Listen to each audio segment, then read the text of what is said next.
Bienvenidos a ITUS Asesorías, todo sobre ingeniería.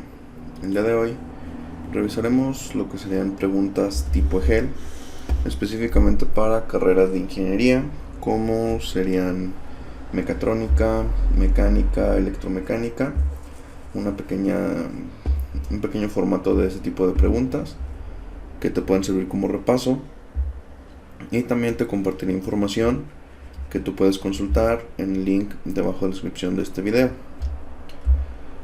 En este caso, las preguntas tipo EGEL, que es un examen que se realiza, nos permite tener opciones múltiples de respuesta.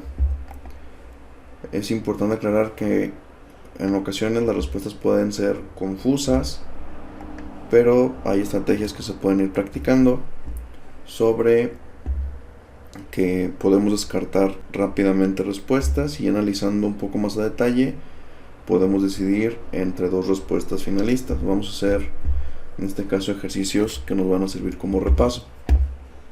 De color negro aquí tengo unas preguntas, son aproximadamente como 10 preguntas, están de color negro resaltadas y vamos a ir resolviendo cada una de ellas. La mayoría de estas preguntas son enfocadas a la parte de control y una que otra de la parte de mecánica. Por ejemplo, tenemos la primera pregunta, que es un sistema de control en el que la acción de control depende de alguna manera de la salida, se conoce como. Recordamos que en sistemas de control tenemos dos tipos, de lazo abierto y de lazo cerrado.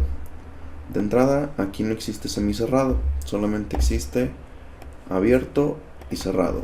Entonces podemos descartar la opción D y la opción B. En este caso, si la acción depende de la salida, es decir, tiene retroalimentación, recordamos que cuando hay retroalimentación sería de lazo cerrado. Entonces esa sería la respuesta, sería un sistema de lazo cerrado. Y ahí resolvimos lo que sería la primera pregunta. Después tenemos la siguiente pregunta, donde nos dice que en un sistema de circuito abierto, y tenemos cuatro opciones. La acción de control depende del tamaño del sistema, la acción de control depende de las variables del sistema, la acción de control depende de la señal de entrada, la acción de control es independiente de la salida. Ok, como es circuito abierto, la acción en este caso no tiene retroalimentación.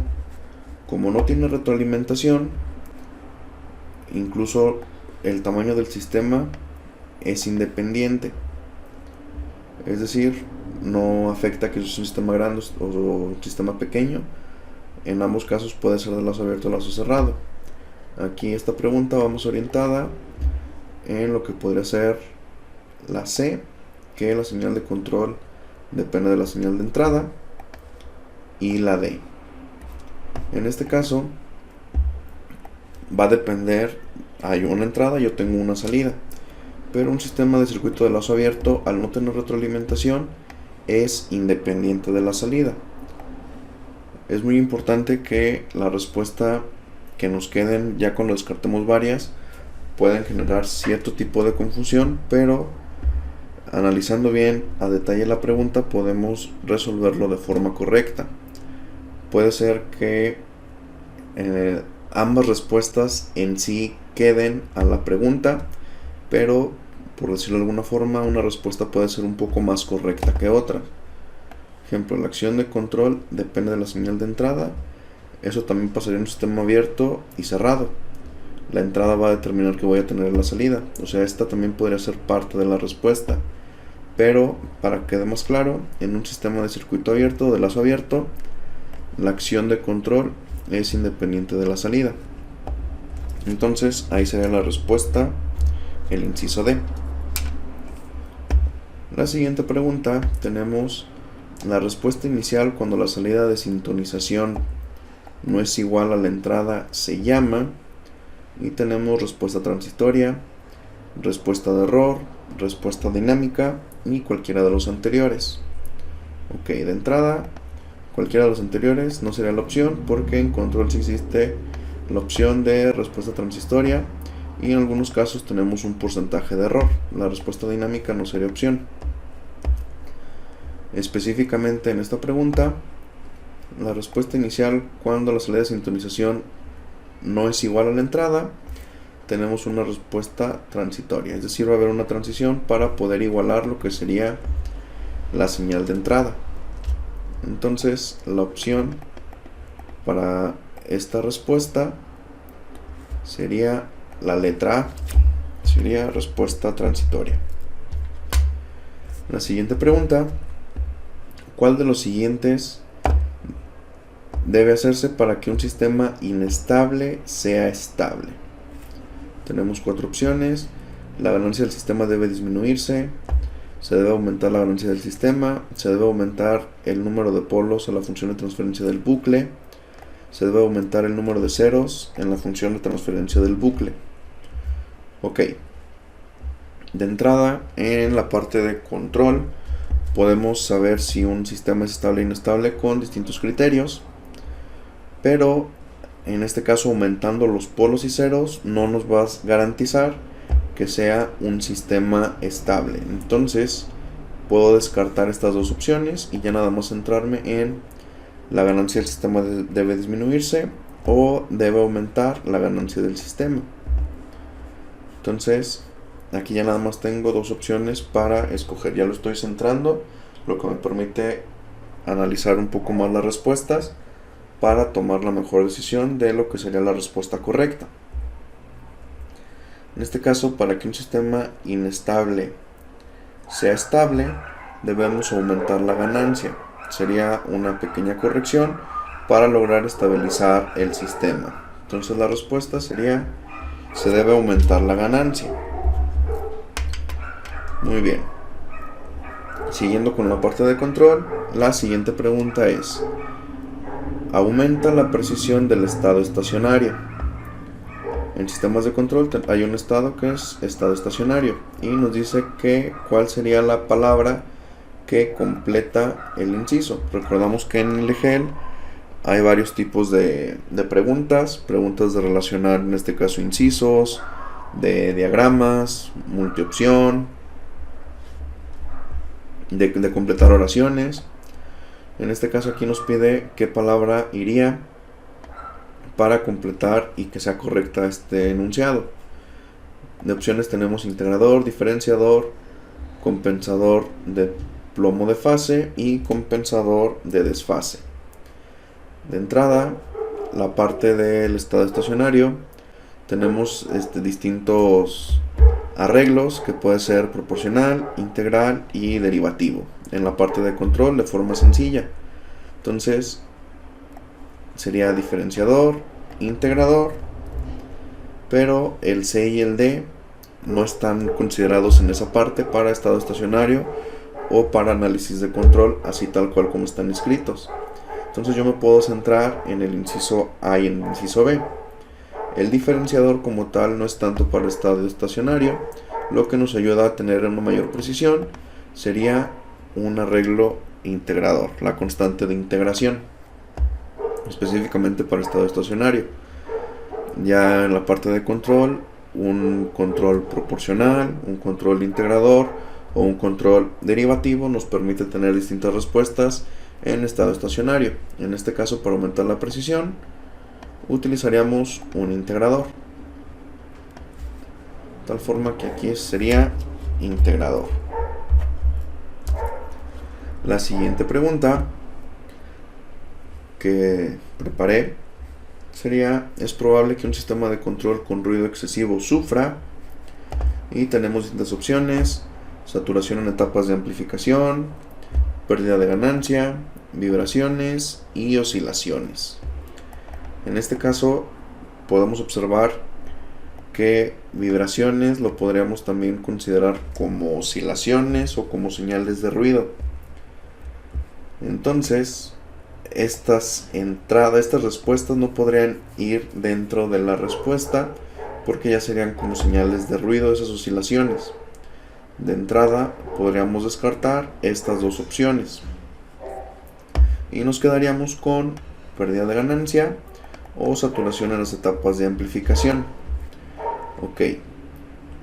La pérdida de ganancia también puede ser una consecuencia de un ruido excesivo, pero para sistemas de control es más fácil que el ruido sature lo que serían mis etapas de amplificación. Entonces, el inciso A para esta pregunta sería la respuesta correcta. Estas estrategias que estamos utilizando nos pueden ayudar a ahorrar tiempo, y en este caso, si a lo mejor una respuesta no estamos del todo seguro, nos ayuda a, por estadística, tener más oportunidades de contestarla de forma correcta. La parte de control suele ser algo confusa, entonces sí te recomiendo que consultes cierta información. Yo te voy a compartir lo que serían preguntas tipo EGEL, simulador, para que te prepares. También si gustas puedes escribir un correo y te hago llegar lo que sería bibliografía para control de forma específica. Ok, la siguiente pregunta tenemos: la función de transferencia de un sistema se usa para calcular ¿cuál de los siguientes? Es decir, ¿para qué nos serviría una función de transferencia? Para determinar o para saber el orden del sistema, la constante de tiempo, la salida para cualquier entrada y la ganancia de estado estacionario. Ok, la función de transferencia es, en este caso, la relación entre la salida y la entrada. No puedo saber, en este caso, la ganancia ni la constante del tiempo. Sería, en este caso, si descarto dos, de forma rápida puedo descartar la B y la D, es decir, la constante de tiempo y la ganancia de estado estacionario. Como una función de transferencia es la relación entre la salida y la entrada, yo puedo saber, a partir de la función de transferencia, cuál va a ser la salida a partir de una señal de entrada. Entonces, para esta pregunta la respuesta sería el inciso C, la salida para cualquier entrada dada. La siguiente pregunta, ahora tenemos la respuesta transitoria. Con sistema de retroalimentación tenemos distintas opciones, es decir, la respuesta transitoria con sistema de retroalimentación sube lentamente, se eleva rápidamente, decae lentamente y decae rápidamente. En este caso, si observamos, tenemos la combinación de sube lentamente, sube rápidamente, baja lentamente, decae lentamente. En este caso, yo sé que la respuesta transitoria con un sistema de retroalimentación voy a tener una corrección de forma lenta. Entonces, como va a ser una corrección porque se va a estar retroalimentando, puedo descartar la parte de rápidamente porque tiene un factor de conversión, de retroalimentación, lo que va a hacer que se vaya corrigiendo de forma interna con esa señal de retroalimentación. Entonces, a medida que yo lo voy ajustando, voy a tener una respuesta de salida, pero va a ser de forma lenta porque tiene que estabilizarse. Entonces yo sé que va a ser lentamente, por lo que me quedaría dos opciones: sube lentamente o decae lentamente. En el caso de la respuesta transitoria sería decae lentamente. La respuesta transitoria con un sistema de retroalimentación decae lentamente. Muy bien, pasamos a lo que sería la siguiente pregunta, que ya es en este caso de analogía. Nos dice que la capacitancia en analogía fuerza-corriente sería su equivalente a, es decir, capacitancia sería la parte de corriente, entonces en términos de fuerza, ¿a qué sería igual la capacitancia? Tenemos distintas opciones: impulso, velocidad, desplazamiento y masa. Ok, sabemos que la capacitancia es tal cual energía que yo puedo almacenar. Entonces, como yo lo puedo almacenar, puedo descartar de entrada velocidad e impulso, incluso también desplazamiento, por lo que me quedaría que sería en este caso la masa.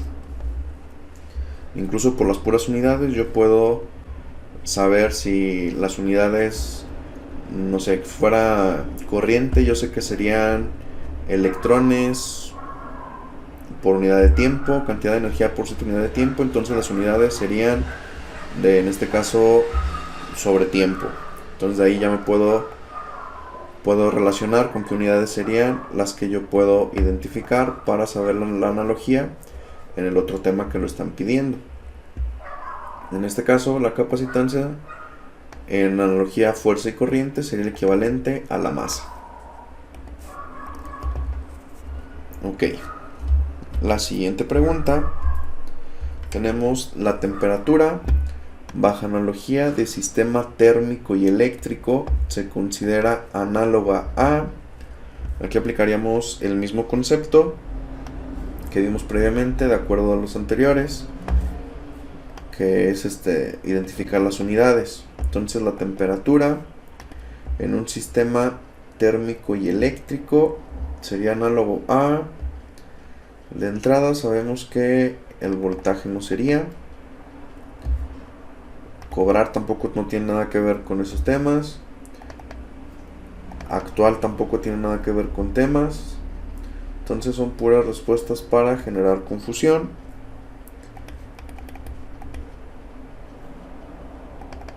En este caso, la analogía del sistema térmico eléctrico se considera análoga a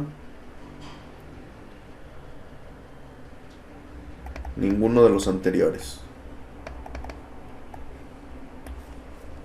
Son palabras sin sentido, por ejemplo, cobrar y actual, solamente quedaría capacitancia o voltaje. Entonces, ninguno de los anteriores. La siguiente pregunta, tendríamos lo que sería en analogía sistema eléctrico neumático. La corriente sería, ok, en electrónica tenemos, si nos enfocamos en la ley de Ohm, tendríamos voltaje, corriente y resistencia. En la parte de neumática tendríamos presión,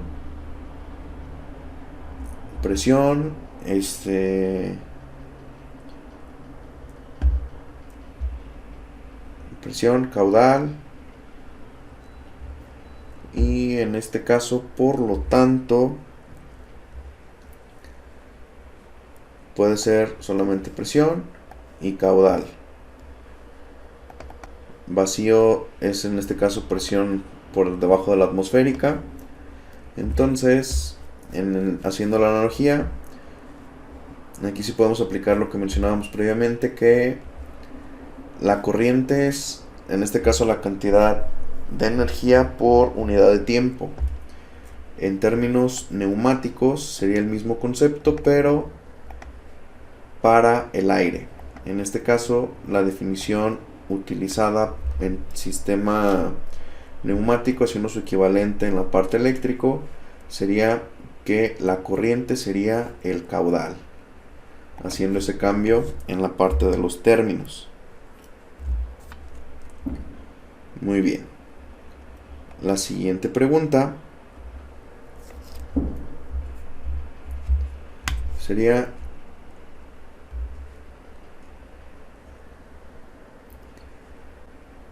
la respuesta transitoria de un sistema se debe principalmente a fuerza de inercia, fuerza interna, energía almacenada y fricción.